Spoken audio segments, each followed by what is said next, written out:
Most major RV problems don't happen out of nowhere. Usually, your trailer is warning you long in advance. Today, we're going to talk about 4 things that can go wrong and why all of them, in our opinion, are completely preventable. Yep. So we're going to talk about your tires rubbing the inside of your wheel wells. We're going to talk about repeated blowouts of your tires. We're going to talk about the truck squatting hard after you've hooked up the hitch. And we're going to talk about your trailer not towing straight or tracking down the road comfortably or naturally. And there is a common denominator behind all of these, and it is weight. We'll talk about the types of weight and the reasons why. But first, we want to welcome you to the RV Canucks podcast. We are Canada's RV podcast for weekend warriors and part time RVers. This is season 6, and we are on episode 68.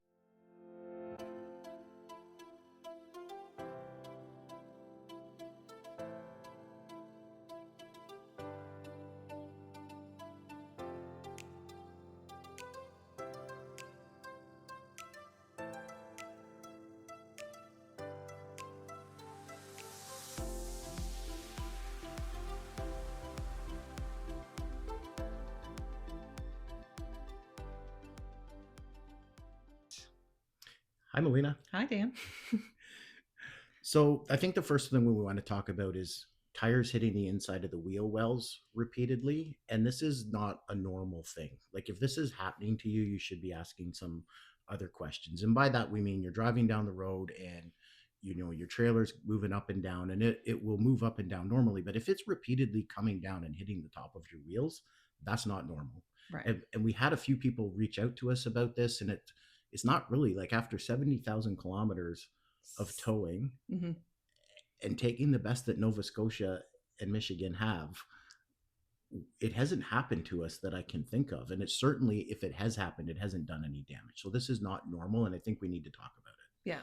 And maybe first I'll set up what the risk is when this happens. I mean, Dan will talk about the obvious kind of mechanical things, but when this is happening, it's called tire rub. So picture the underbelly of your trailer. A lot of trailers just have a basic underbelly, sometimes a coating protective. But if that is constantly rubbing, that is going to wear away. And what that's doing is that's exposing the wood on the bottom of your trailer to all of the elements and road splash that happens, which is also an additional risk for water penetration. Right. So there's a couple of things you can do to just keep an eye on things. So one is obviously when you check your tires for wear, like look up and make sure there hasn't been any damage inside the wheel well. And it's completely possible that maybe you pick up a stone or a piece of garbage and it throws it up there. That could be the cause as well. But I think you will know that if you're frequently bottoming out your trailer, you will know that you have bottomed out the trailer in the wheel well. Take a look at your suspension regularly. Doesn't need to be really complex. You're looking for stuff that just doesn't look right to you. Is a bolt missing? Is there look like there's maybe a leaf spring is broken, something cracks? You will know that something doesn't look right, and then you can address that with a technician later. And then you should know how much capacity your trailer can hold, like how much cargo can you put inside of your trailer. These are important things to know. There's probably a population of people that, what we're talking about here is 90% of us drive on highways and regularly maintained roads to go to a state park, to go to an RV park, to go to a provincial park. And you drive down a gravel road the last couple of kilometers or into your campsite. Like that's normal usage. So you should not be having these problems if you're just going away for the weekend or you're going on a common road trip. If you're a person that camps on Crown land or BLM land, or you're an outdoors enthusiast and you're going off road, like we're not talking about that conversation right now. Mm-hmm. Those people probably brought an off-road type trailer. We see them at the RV shows and they can put an ATV on them. For example, the tires are a bit more aggressive. The suspension might be raised. Like they've gone and bought a more aggressive off-road trailer. We're not talking about that group right now. We're talking about the rest of us. And I think that if you are thinking that the solution to your problem is to raise the suspension of your trailer or to add to the suspension of your trailer, that's probably not the solution. Mm-hmm. Something else is driving this if it's happening, and you need to look at what that is, and that's weight. And I think what happens is that you can very easily get extra weight into your trailer. right? And then you're going to have other repeated problems. And maybe the analogy I'll use to describe this is, if you're making coffee and toast in the morning and you plug in the toaster and you plug in the coffee maker and you blow the breaker once, you reset the breaker. But if every morning you blow the breaker, you move the toaster or you move the coffee maker around the kitchen so that you don't blow the breaker. So if you're repeatedly bottoming out or you're repeatedly blowing a tire, that's an indicator that something else is going wrong. So that's what we're talking about. Yeah, and I think this conversation is probably, maybe it's controversial, maybe, but I think it's super important because I think, like the internet is a very large and varied place, right? So I think somebody has these problems, and then they'll go on a Facebook group or they'll go on the internet and they'll look and they'll see that other people have these issues, and then suddenly it becomes like a commonplace issue when truly this should not happen if your trailer is loaded properly. So maybe that's a good transition into talking about the overload and how it happens, because a lot of trailers and a lot of setups will not look overloaded, and you don't wake up one day and there's 2,000 extra pounds in your trailer. Like, I think it happens over time. So let's talk maybe a little bit about how that happens and what to watch out for and what you truly need, so that we're not kind of creating some of these problems. Yeah, so let's just talk about the first one. The first hidden weight is water. If you have 36 gallons of fresh water on your trailer, so if you have gone and filled up your fresh water at home so you don't have to wait in the lineup at the park, you've just added 300 pounds to your trailer. 36 gallons of water weighs 300 pounds. And that's if you have a 36-gallon tank. If you have a bigger trailer, it weighs more. Now, if you think that you're on a road trip and you've got 36 gallons of fresh water, that 36 gallons of fresh water has to go somewhere, which means that 36 gallons of water ends up in your gray water tank or your black water tank. And maybe you've gone and topped up your fresh water because you were running out of fresh water. And now you can start to see how very quickly you start to get up to 600 pounds of water, for example. So you're adding extra weight into your trailer. Mm-hmm. So if you're listening to this in the car and you're riding along with your husband or your wife and you're like, oh my God, we might be overweight if we put water in at the filling station, like, that's not what we're talking about. Like, the last 2 or 3 kilometers to your campsite is not what we're talking about. We're talking about adding this extra water in, just thinking that it's convenient. You should probably rethink that. Mm-hmm. That because we have talked about carrying a little bit of water when we're on a road trip, right?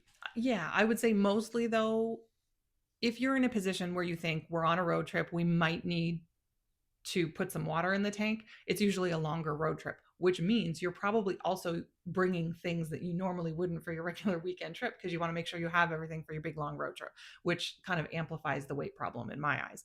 So, I mean, traditionally speaking, like if we're going from Ontario to Key West or Ontario to California or Ontario to Banff or Ontario to Nova Scotia, those are all very long trips with varied geography and different things on the road that's going to tax your tow vehicle.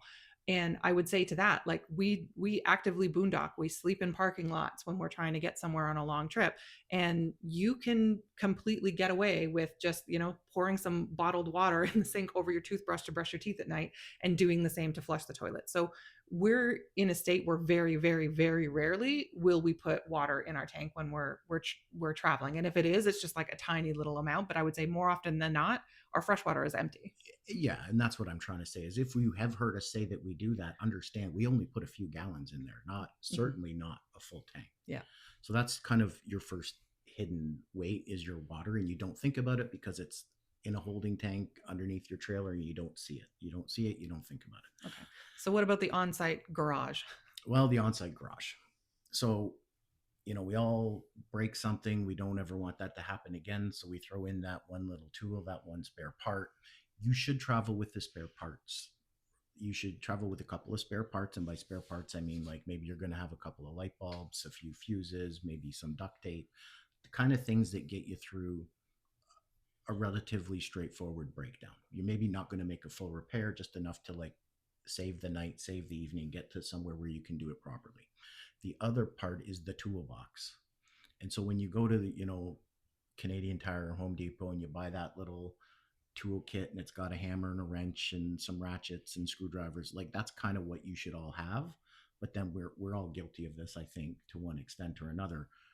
We add in an extra set of pliers, we add in a bigger wrench, we add in, an electrical meter, we add in, and before you know it, you've got a hardware store.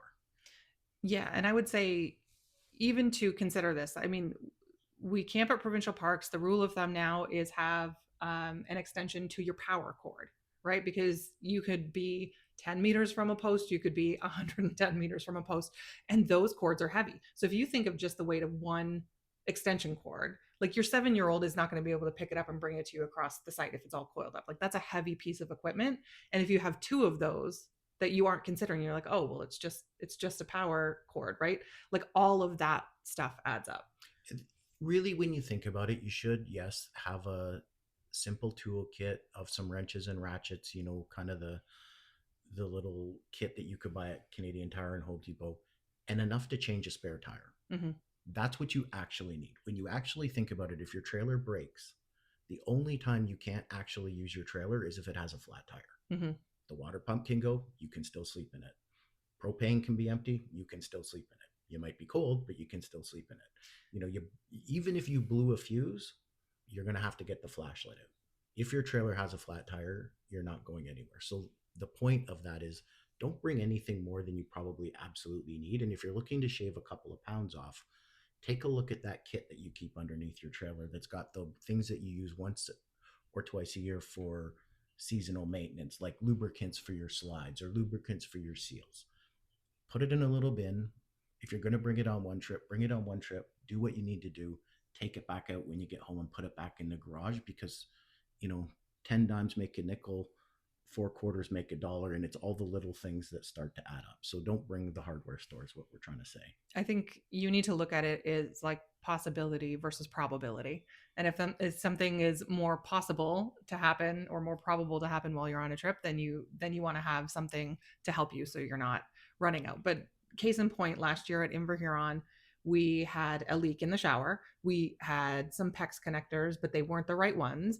And we're 10 minutes from Home Hardware in Kincardine, right? So there is a case to be made if you were towing a travel trailer and you have a vehicle. If there's something you need, there's a Canadian Tire or a Home Hardware or a Home Depot, usually within 20 minutes of where you're camping.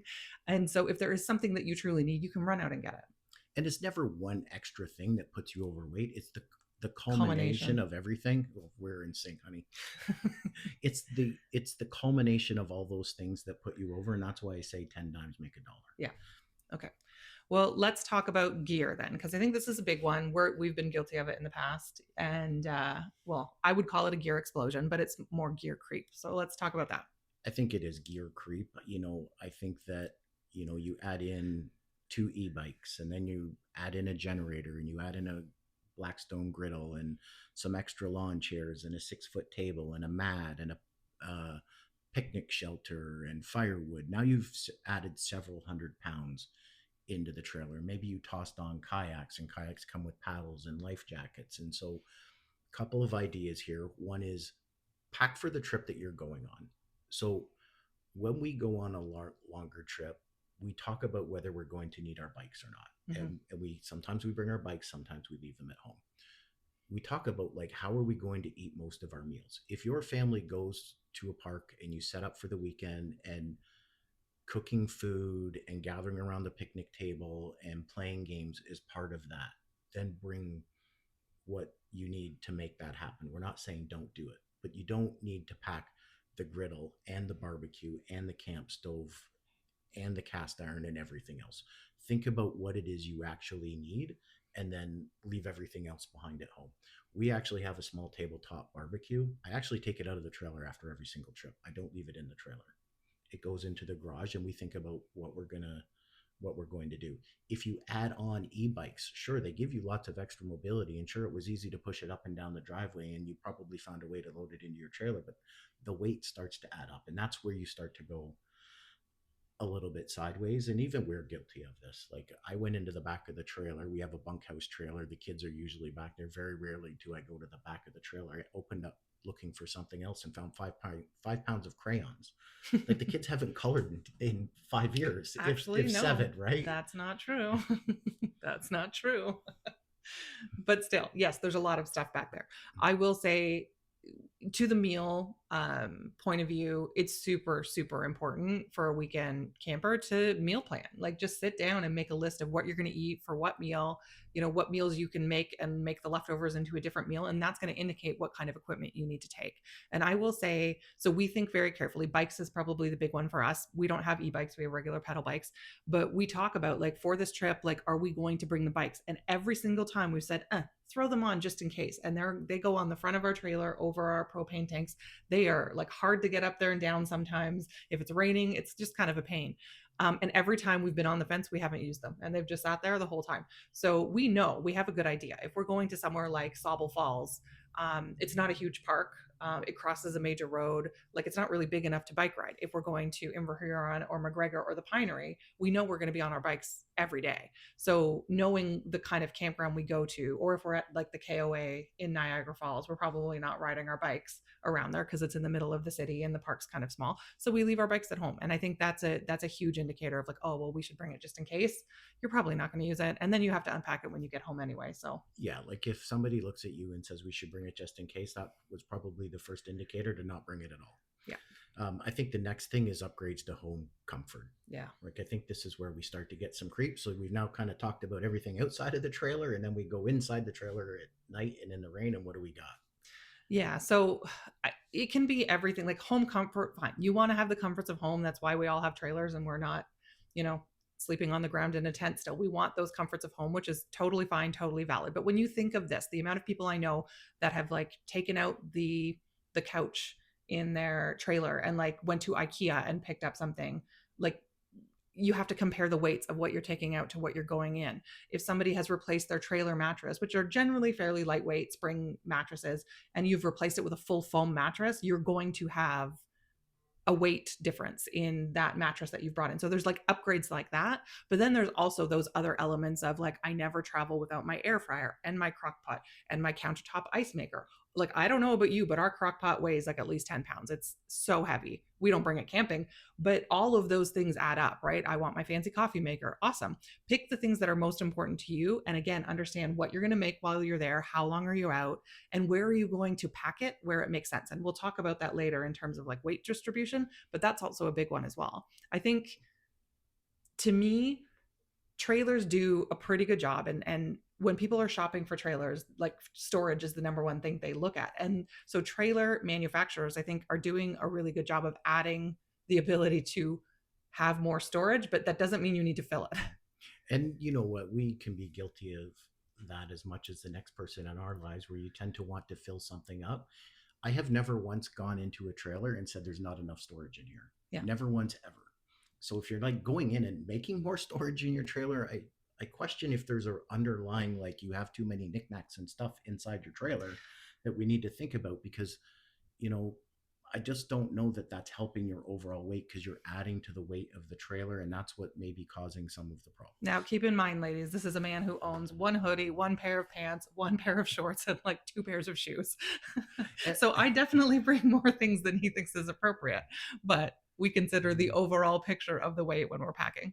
And I think what I'm trying to say is, like, if you're brand new to RV and you're worried that you're bringing too much stuff and you're trying to thin stuff out, we're not talking about leaving your dishes and your cutlery and a couple of pots and pans in the trailer week to week, or the fire poker. Like, there are some baseline things that you're going to have in your trailer. We're talking about all the extra stuff that goes in the trailer.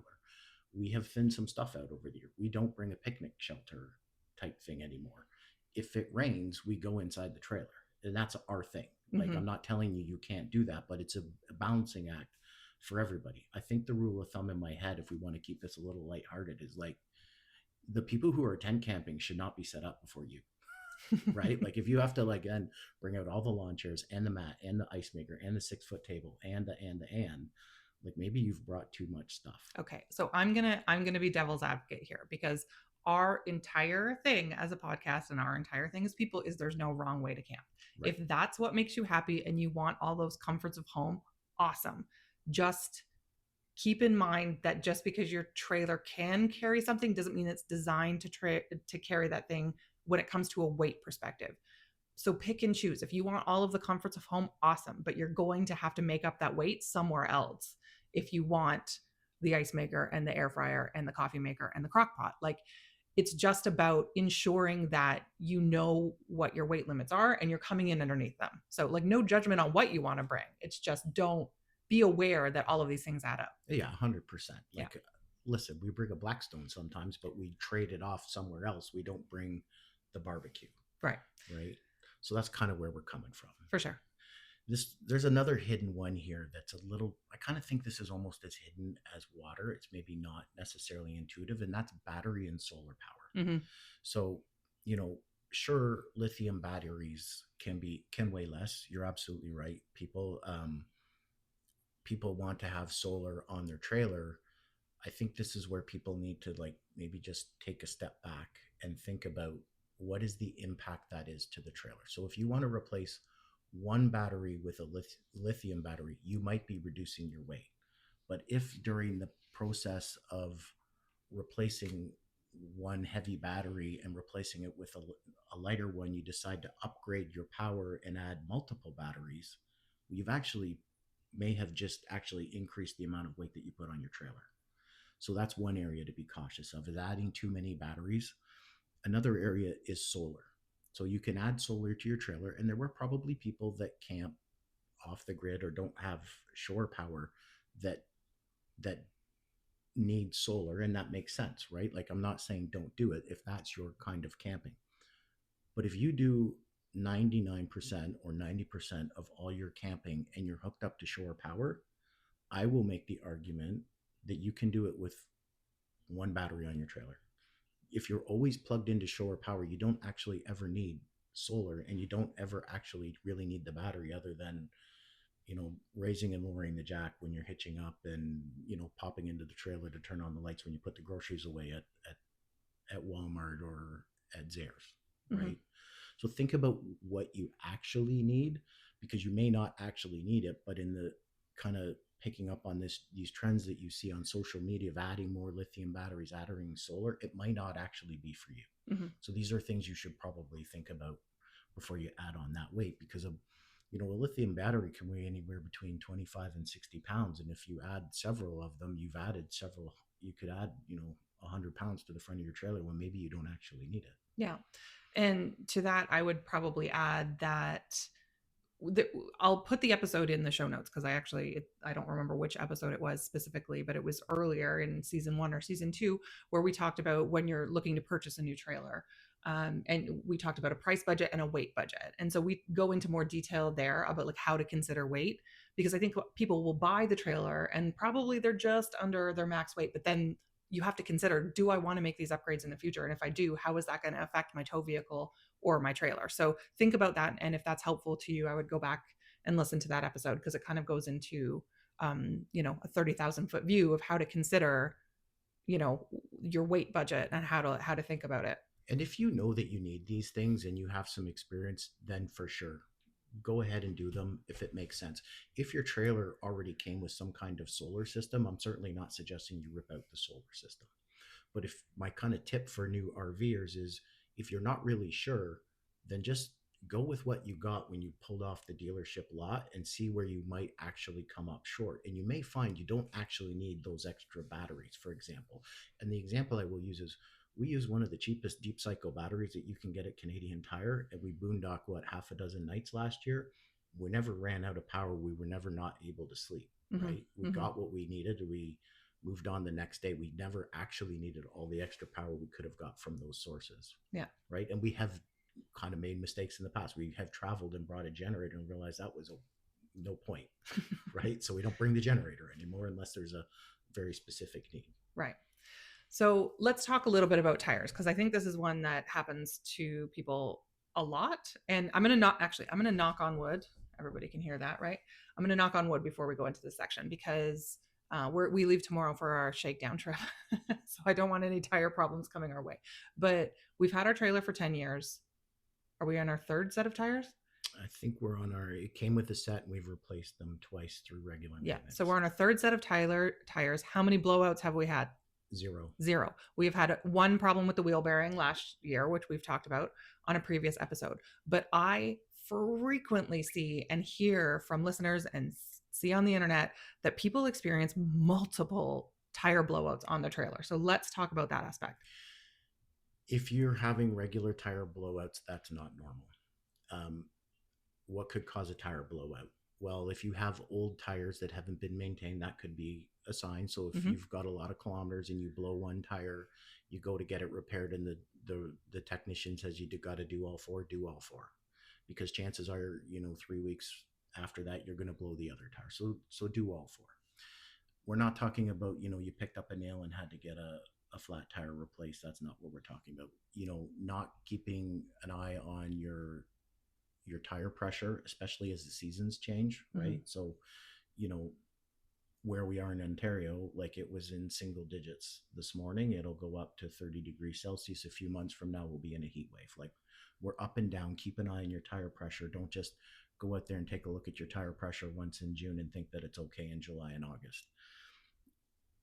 Uneven loading and old tires and heat buildup, like weight starts to play a factor in this. And when you add weight to the trailer, what you are doing is starting to add stress to the trailer. And you may have added more stress than the trailer is capable of absorbing. Hmm. So when your tires are old and you haven't done some maintenance, that's a thing. But if you have a trailer that's relatively new and you've just taken it off the lot in, like, say, the last year or two, you haven't done a lot of kilometers, you should be okay. But if you're starting to have problems like regular tire blowouts, or, I've even heard of people say, like, I'm on my third axle because my axle's bent. That's not normal. Like, we've got 70,000 kilometers going down the road and we don't have a bent axle. And I've towed multiple trailers, and we don't have a bent axle on any of those trailers over the years. So if you have one bent axle and you can tie it back to a specific event, like a really bad pothole or a really rough trip or something like that, then I understand it. But if you are routinely thinking about having to replace something because it keeps breaking, then it's not the component that is the problem. And it's a good chance on suspension and tires, it's the actual weight inside the trailer of all the things we just talked about, the outdoor gear, the inside creature comforts, all of those things is starting to cause you a problem. And that's the root cause of what you're talking about. And that's why I use the analogy of, if you keep blowing the breaker with the toaster and the coffee maker, the problem is not the toaster and the coffee maker. The problem is what's inside the trailer that's causing you these problems. Hmm. So I guess it's the principle that these things don't happen for no reason. You have to go back and determine the root cause. And so we'll talk a little bit about weight distribution. And what people, I think, sometimes forget is like, it's not only loading front to back, it's loading side to side. And we'll talk about that maybe when we talk about our fourth item, because I think that probably ties everything together where we can start talking about weight. But before that, let's talk about truck squat, because I think this one's probably a little more um, relevant to the conversation. Yeah, so when we talk about truck squat, you hook up your trailer, you get ready to pull away. We have all sat in a campground and we've looked at a person's rig and we've all said that guy's truck is really sagging. So you don't need to be an expert to diagnose this. You just need to recognize you have the problem, and then you can engage an expert, right? The kind of the thing I'll say is, don't Dr. Google your problem to find a solution. If you look at your trailer and you're honest with yourself that when you're hooked up to your truck there's a lot of squat, then you need to ask some questions. Mm-hmm. So the first thing I would say is, there are people out there that are towing a trailer and maybe they don't have a weight distribution hitch. So the first solution to them would be to get a weight distribution hitch. A technician will and I don't mean go on marketplace and buy a weight distribution hitch from somebody across town. My recommendation would be to go to talk to a technician, buy a hitch appropriate to your vehicle and your trailer, have them install it, and have them do the setup. I think the setup is super important. And for reference, like our weight distribution hitch, our truck, I believe it's out a quarter inch when our trailer gets hooked up. And that is all due to setup, like proper setup, making sure you're setting it up specifically for the trailer, the tongue weight, your tow vehicle, and making sure that the setup is accurate. So that's the first thing. If you have a weight distribution hitch and you still have some sag, maybe you want to have somebody, a technician, take a look at it and make sure that it's still set up. So how would you maybe not be still set up? Maybe you've changed tow vehicles over the years and you didn't actually think about changing the setup of the hitch. Maybe you went from one truck to another truck and they're probably pretty close, but every truck has a different rating. right? So you're probably not really, really bad, but it still might be something that you need to consider. We have twice that I can think of now gone into poorly designed exits, entrance and exits to Like gas like malls, gas stations. Yeah. stations, where we've hit so hard on the hitch, the sway bars came off, which, nothing, there was no catastrophic failure. You pull off to the side, you put it back together with the toolkit that I talked about. We still had somebody double check when I went in for something else to come out and make sure like it's okay. Right. So if you've had some kind of hard hit through that, like I think that that's understandable. Mhm. So we've kind of cleared out these kind of three things. If you have a truck and a trailer and the combination still has a squat, after you've had somebody look at your weight distribution hitch, this is where you need to have honest conversations with yourself and the technician and what you're doing. Because if, you know, your uncle or something you saw on the internet says put in airbags, Mhm. that might not actually be the solution. And I'm not an expert, but this is what I know. If you put an airbag into your truck to level it out to make it look right, you haven't necessarily distributed the weight across all of the axles appropriately. It may look better, but you may not have actually distributed the weight properly. So if you are going to install an airbag on your truck, what I am telling you to do is to go talk to a technician and have a conversation about why you're doing that. There are instances where installing airbags into your truck might be an appropriate solution. There are also instances where it might not be an appropriate solution. You're not really going to know if you've properly if you've put airbags in on your own, just hey, I did it in the driveway with a buddy, or I went to the mechanic and I said put in airbags. The mechanic's not going to ask you why you're putting in airbags. He's just going to put the airbags in. So you need to have a conversation with a proper RV technician about why you're doing this to achieve the aim.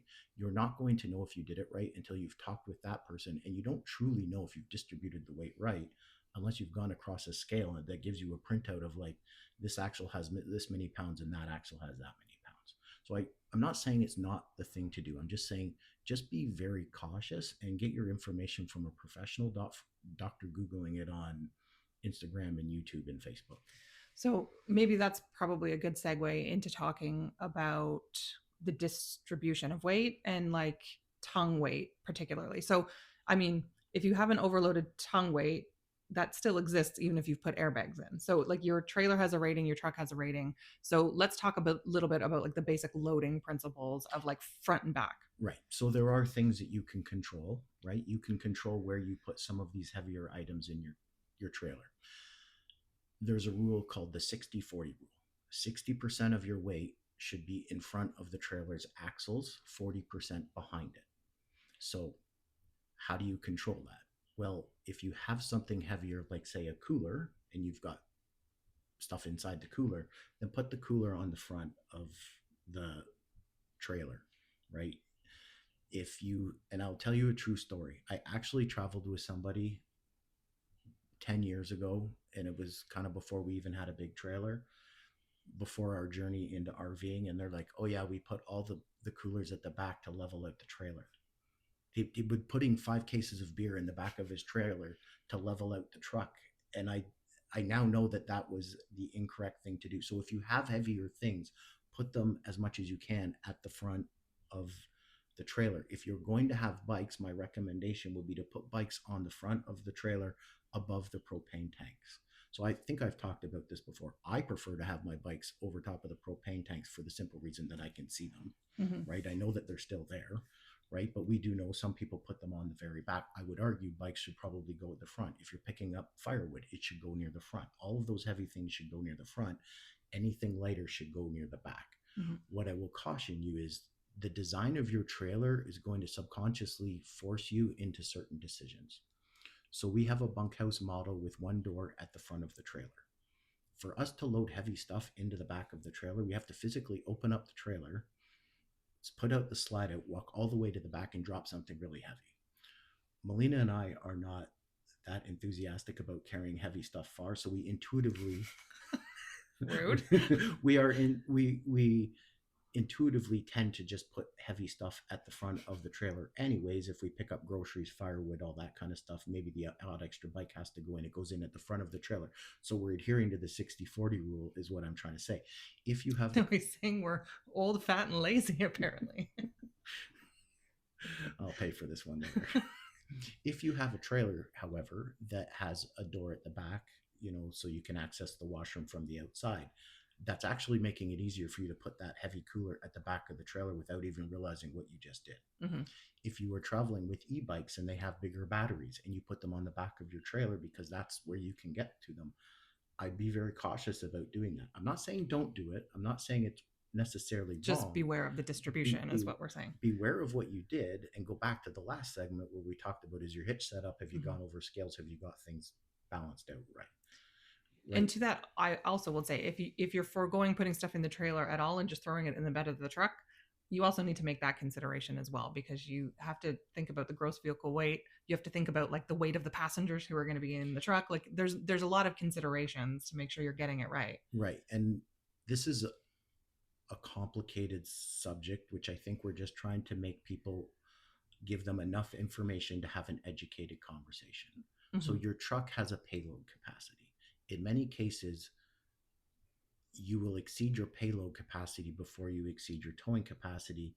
And the same vehicle can tow a trailer, and it might be the wrong vehicle for two different families. Because the part we haven't talked about yet is you bring your kids and you bring the dog, and maybe you bring some guests with you. That adds weight to the whole equation of everything that we're talking about as well. And that's why, if a husband and wife travel in a truck and they're properly loaded and it's within the capacity of the vehicle trailer combo, it might work for them, but it might not work for a family that's got 3 kids and a dog, because the kids weigh 150 pounds each if they're teenagers, and the dog's a Labrador Retriever and he weighs 40 pounds. And now you've just added a whole ton of weight to things. Melina makes another good point. When you put the heavier stuff in your truck, you're transferring that weight directly onto the truck. When it goes into the trailer, as long as you haven't overloaded the trailer, you're only transferring 10 to 15% of the tongue weight onto the truck. So, if you put 50 pounds of firewood, I actually think that's a lot of firewood, but if you have 50 pounds in the trailer, it only translates into, say, 5 pounds or 10 pounds onto the truck. So these are where what I'm trying to say is, like, have enough information to have an educated conversation with a professional before you do all of these things. Okay. And I will add one more thing as we transition, because the next thing we're actually going to talk about is trailer sway. So if your trailer's swaying, a lot of these same principles we've just discussed matter. But what I would say this is, like, don't trust what the brochure says your trailer is from, like, a gross vehicle weight rating, because your dealer might have added extra accessories that also add weight. So make sure you know the accurate weight of your trailer when you purchased it. Right. And we got this advice when we actually first picked up our trailer. When we got our whole walk around, is the guy's like, there's a sticker on the side of the trailer and it says, this trailer weighs 700 pounds. He goes, that's 700. This trailer weighs 7,000 pounds. He's like, understand that they did not count for the bigger propane tanks. They did not account for the power awning. So the manufacturer is always going to give you a number with fine print that makes it look really appealing. Right. Understand that dealer added accessories make a difference. So the weight might actually be a little bit more, and probably is, if your dealer's added on a couple extra. He's gone from 20-pound tanks to 30-pound tanks, for example. You probably want to make sure that you are balancing out the load on your trailer as well, left to right. So we've talked about 60% forward, 40% back, but think about, like, how do I kind of center that load, right?